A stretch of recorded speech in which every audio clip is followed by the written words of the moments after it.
পুলিচে কৰা প্ৰতিটো প্ৰশ্নৰ উত্তৰ দিবৰ বাবে আপুনি বাধ্য নেকি?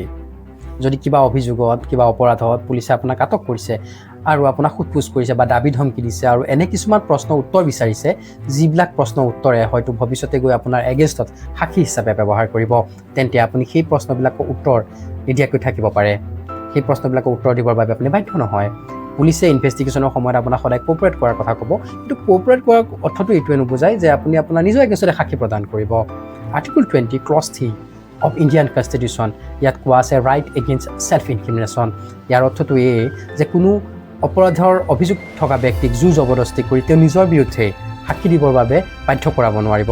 পুলিচ অধিকাৰী বা কোনো তদন্ত বিষয়াই জোৰ জবৰদস্তি কৰি কোনো এজন ব্যক্তিক তেওঁ নিজৰ এগেইনষ্টতে সাক্ষী দিবৰ বাবে বাধ্য কৰাব নোৱাৰে, আপুনি জানিব লাগে।